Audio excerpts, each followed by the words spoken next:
सरस्वती चंद्र सरस्वती चंद्र सरस्वती चंद्र गिरावर्जरीना गौरवसं कथा सरस्वती चंद्र सरस्वती चंद्र सरस्वती चंद्र संजोगोना पालो पाछळ संजोगोना पालो पाछळ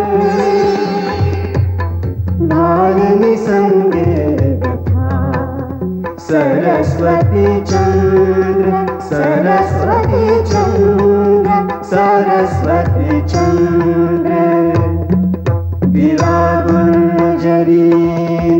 गौरवसं कथा सरस्वती चंद्र सरस्वती चंद्र सरस्वती चंद्र કેમ છે કે કોઈ શેઠ છે મુંબઈ નગરીમાં એમનો દીકરો છે ભણેલો ગણેલો ને સંસ્કારી ને નામ પણ કેવું સરસ્વતી ચંદ્ર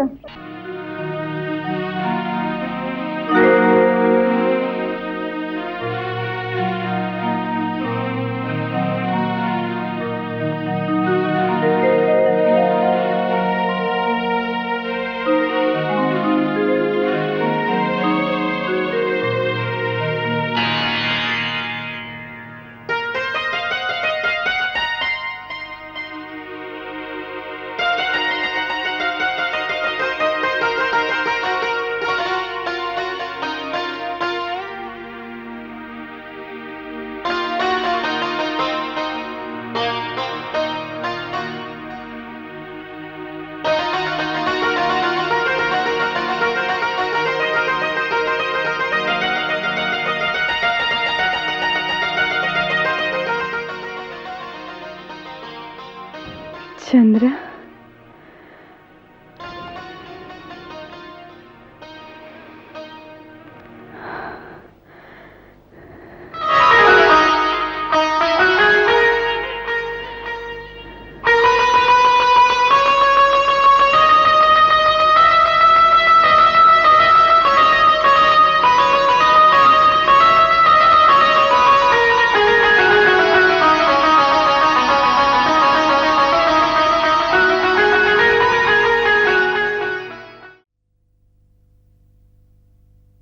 આપણા મૂર્ધન્ય કવિ ઉમાશંકર જોશીએ નોંધ્યું છે કે ગુજરાતના જીવન ઉપર સરસ્વતી ચંદ્ર જેવી અન્ય કોઈ કૃતિની મુદ્રા ઉઠી નથી. ઉમાશંકરભાઈ લખે છે કે હકીકતમાં તેના રચયિતા શ્રીયુત ગોવર્ધનરામ 1855 થી 1907 એ એક જ એવી વિભૂતિ છે જેને ગાંધીજી આવી પહોંચ્યા ત્યાં સુધીમાં ગુજરાતના સાંસ્કૃતિક જીવન અંગે અસરકારક બનાવવામાં અને એને ઘડવામાં સૌથી વધુ સફળતા મળી હોય. એટલે કે કદાચ ગોવર્ધનરામ માધવરામ ત્રિપાઠી એમની આ કૃતિ સરસ્વતીચંદ્ર એનો એ સમય કથાનો જે સમય છે તે અને એમાં વિચરતા એમના પાત્રો આપણે ગયા એપિસોડમાં જે રીતે સરસ્વતીચંદ્ર અને કુમુદના પત્રોમાં અભિવ્યક્ત થતો પ્રણય નિહાળ્યો અલબત્ત અમે સ્પષ્ટતા કરી જ છે કે એ મૂળ કૃતિ કરતાં સહેજ અલગ હટીને થોડી કલ્પનાશીલતાનો રંગ ઉમેર્યો છે પણ પાત્રને સ્પષ્ટ કરવા પૂરતો જ એ આપણે સૌએ નિહાળ્યા ત્યારે એમ લાગે કે આ પાત્રો થોડાક આધુનિક ચોક્કસ છે પણ પ્રત્યેક વર્તમાનને પોતાનો એક આધુનિક કાળ હોય છે અને એ ગોવર્ધનરામભાઈની આ કથાનો જે સમય છે એના કોઈ આધુનિક ગણાતા સમયખંડ ઉપર આ પાત્રો વર્તી રહ્યા હોય એવું ચોક્કસ આપણને લાગ્યા વગર રહે નહીં. કારણ કે સમય ગમે તે હોય સંવેદના સદાય હૈયામાં ધબકતી જ રહેવાની. વિદ્યાચતુર વિદ્યાના બળે કરીને શિક્ષકમાંથી રાજકુંવરના શિક્ષક થાય છે ને પછી રાજ્યના દિવાન પણ બને છે. ગુણસુંદરીને પતિની રસશૈયાને અનુરૂપ પોતાનું વ્યક્તિત્વ વિકસાવવું હતું અને એ દિશામાં એણે યથાશક્તિ પ્રયત્ન પણ કર્યો અને પોતે કુમુદ સુંદરીની માતા બની. 125 વર્ષ પહેલાના સમયનું આ પાત્ર છે એમ જો યાદ રાખીએ તો યાદ રહે કે ગુણસુંદરીએ પોતાના ઉછેરનો સંસ્પર્શ પુત્રીને તો આપ્યો જ છે પણ શિક્ષણ પ્રત્યેના પોતાના આગ્રહનો સંસ્પર્શ પણ કુમુદને મળ્યો છે અને કદાચ એને જ કારણે કુમુદ એના વ્યક્તિત્વથી સહુના આકર્ષણનું કેન્દ્ર બની છે. કદાચ જીવનની ઘરેડમાં ફસાવા ન માગતો એવો આપણો આ સરસ્વતીચંદ્ર પણ કુમુદના આ જ વ્યક્તિત્વથી આકર્ષાયો છે.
તમે બોલાવી મને?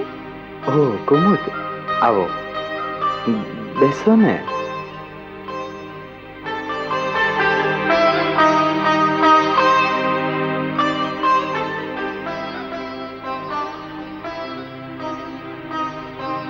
કુમુદ, તમે જાણો છો મેં તમને અહીંયા સિદ્ધને બોલાવ્યા છે? ના. કુમુદ, તમને પુસ્તકો વાંચવાનો ખૂબ શોખ છે ને? હું ખાસ તમારા માટે મુંબઈથી આ પુસ્તકો લાવ્યો છું.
કુમુદ, હવે તો થાય છે કે અક્ષરોને આંખોને બદલે પાંખો ઉગે તો કેવું? તમને નિહાળવા ઉપરાંત તમને મળવાની ઝંખના જાગી છે. લગ્નનું મુહૂર્ત નિકટ આવી રહ્યું છે. દિવસ તો 24 કલાકનો છે, છતાં જાણે સમયની ગતિ ઓછી થઈ ગઈ હોય તેવું લાગે છે. મનની સ્થિતિ સમયની ગતિ નક્કી કરતી હશે, નહીં વારું? પછી તમારા સાનિધ્યમાં તો મનની આ દશાની સાથે જીવનની દિશા પણ બદલાઈ જશે. તમારો સંગાથ મળતા જ. ભાઈ, બાપુજી બોલાવે હમણાં જ, અબ ઘડી. હા, તું જા, હું હમણાં આવું છું. બાપુજી? અને આમ પણ આ ઉતાવળે પૂરું થાય એવું કામ નથી. કુમુદ, બાપુજી ખોટી થાય એ વાત ઠીક ના કહેવાય ને?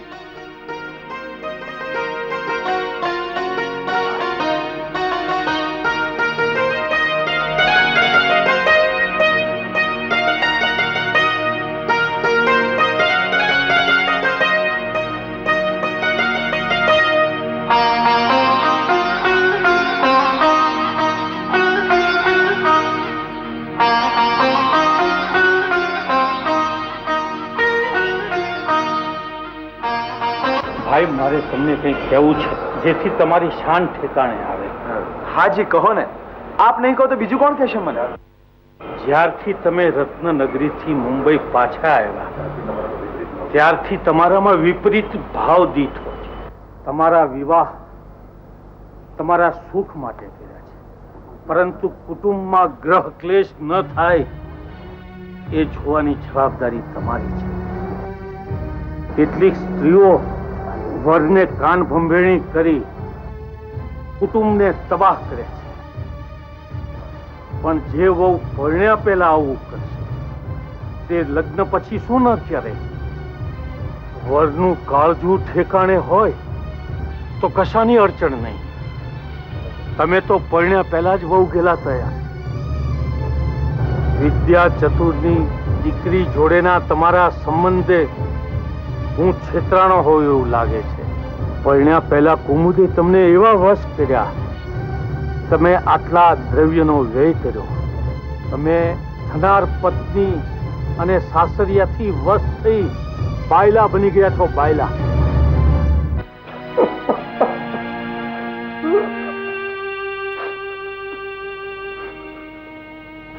આ શું? ધીરજ રાખો. શું થયું છે તે તો કહો. પિતાજીનું દ્રવ્ય આજથી મારા માટે શિવ નિર્માલ્ય છે.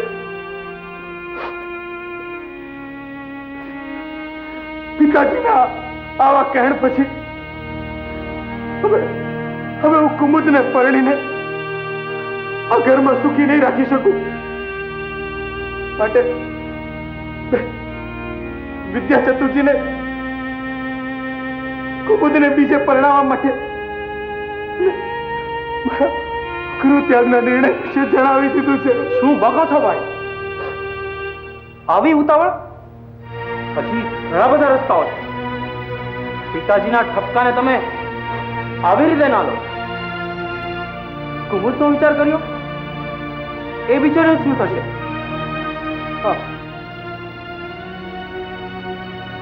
મેં એને અન્યાય કર્યો છે, પણ એ વાત ઈશ્વર ઉપર છોડું છું.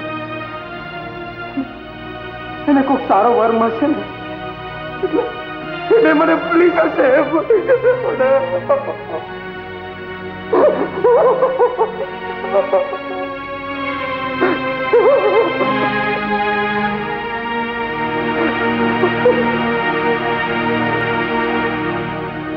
હવે તમે ભૂલ કરો છો.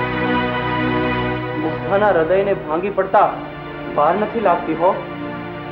તમે પસ્તાશો, ભગવાનના અપરાધી થશો, અને કુમુદને પણ તમે ભૂલી શકવા નથી હું જાણું છું.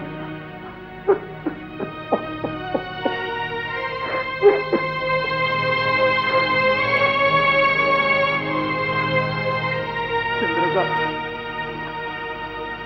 કુમુદ ક્યાં વિસારે પડે એમ છે, અને તું એ વિસરાય એમ નથી. હવે તો ગૃહ ત્યાગ એ જ મારા જીવનનું ધ્યેય છે. કલ્યાણ ગ્રામ મારી મહેનતે રચાય એમાં સૌનું શ્રેય છે. ચાલો ચાલો મને ખેંચી લેવા દે. ચાલો પ્રમોદભાઈ. અરે યાર થઈ ગયો પ્રમોદભાઈ ને થઈ ગયો ભાઈ. વાહ. નો થઈ? ના ભાઈ ના. હા થઈ ગયો આપણે. અને દર વખતે થઈ ગઈ.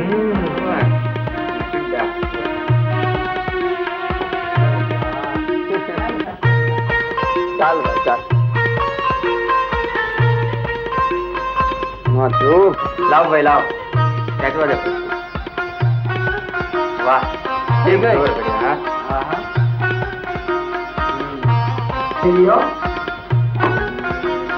બંને સાથે. પેલો શું કરે છે? ઓય પેલા ભણેશ્રી ને કહો અમે બોલાવીએ છીએ.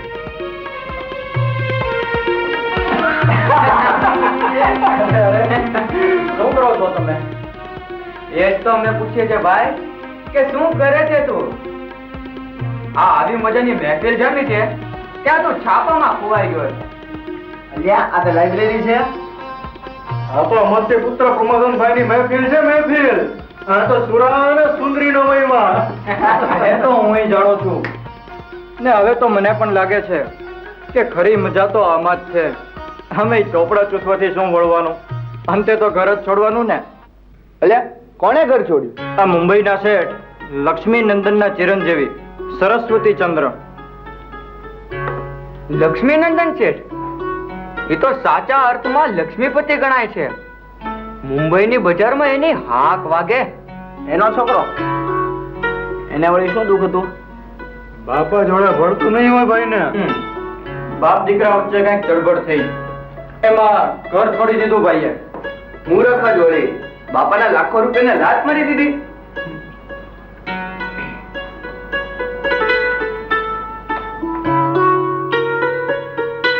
અલ્યા રૂપિયાથી મોટું શું? કાંઈ નહીં, રૂપિયા છે તો બધું છે. મસ્તી છે, મહેફિલ છે. લ્યો ચોપડા ચાટીને શું મેળવ્યું એને? કહે છે ને બહુ ડાયા બહુ ખરડાય. હવે ભટક છે ઘેર ઘેર. ત્યારે અક્કલ ઠેકાણે આવશે કે રૂપિયાનું રાજ છે દુનિયામાં. રૂપિયા છે તો સુરા છે, રૂપિયા છે તો સુંદરી છે, પદ્માવતી જેવી. રમરધનભાઈ, આ સરસ્વતી ચંદ્રની સગાઈ કુમુદ સુંદરી સાથે થયેલી. તમે તો ઓળખો ને કુમુદ સુંદરીના પરિવારને. એમના બાપુ વિદ્યા ચતુરભાઈ. વિદ્યાને ને મારે શું લાગે ઓળગે ભાઈ?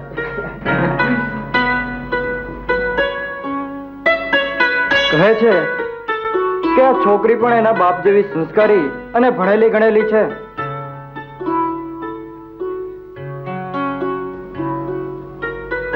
શીખ શું છે અલ્યા? જોતો નથી અમારી મહેફિલ ચાલે છે, શું આમ હાલ્યો આવે છે?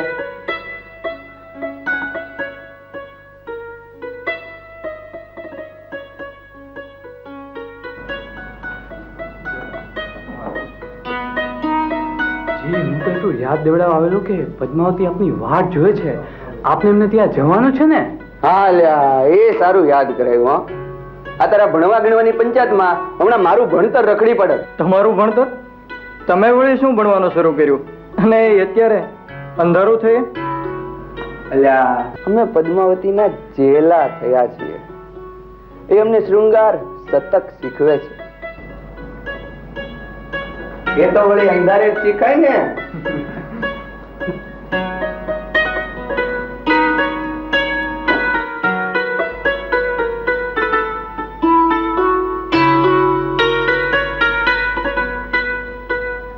અંધારે અજવાળા કરે એનું નામ ભણતર, એવું મારા પિતાશ્રી કહે છે. ચાલો ત્યારે હું અજવાળાની આંગળી ઝાલી લઉં, ભીતર ભટકવું પડશે. પેલો કોણ?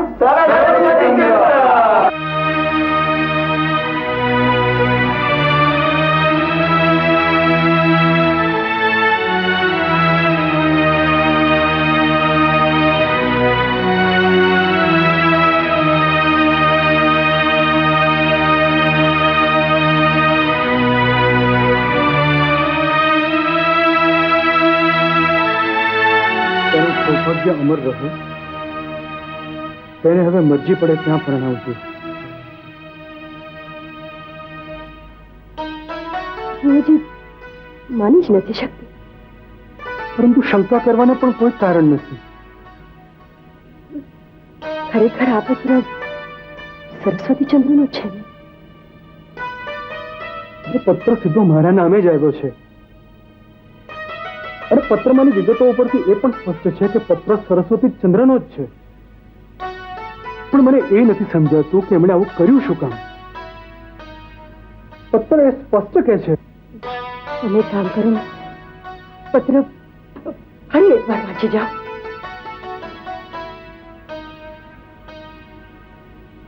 કોઈ કારણથી મેં મારું ઘર અને ગામ છોડી દીધું છે. મારે પરણવાની ઈચ્છા નથી. હું ભવસાગરનું એક અગોચર મોજું થઈ મનસ્વીપણે સંસારમાં એકલો અને અપ્રખ્યાત અથડાઈશ. મારી કોઈએ ચિંતા કરવી નહીં.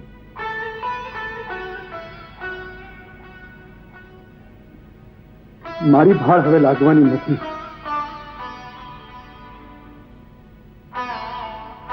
ગુણવતી કુમુદ સુંદરીને પરણી હું ભાગ્યશાળી થાત,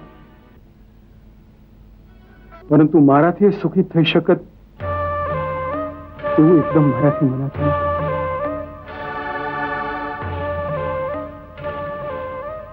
તેનું સૌભાગ્ય અમર રહે. તેને હવે મરજી પડે ત્યાં પરણાવજો. મને હજી એ સમજાતું નથી કે સરસ્વતી ચંદ્રએ આવું પગલું શું કામ ભર્યું. I just fail to understand.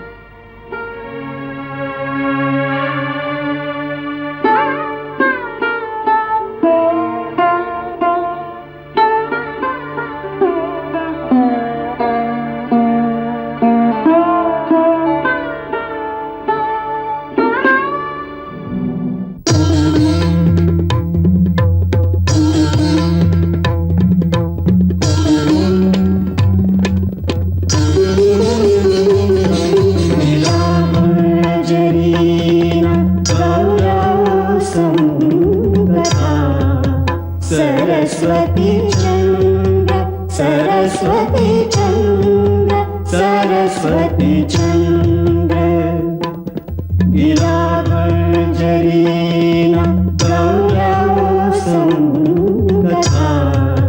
Saraswati चंद्र सरस्वती चंद्र सरस्वती चंद्र संजोगोना पालो संजोगोना पालो पाछळ बालनी संगे व्यथा सरस्वती चंद्र सरस्वती चंद्र सरस्वती चंद्र विरागुंजरीना गौरव संगता सरस्वती चंद्र सरस्वती चंद्र सरस्वती चंद्र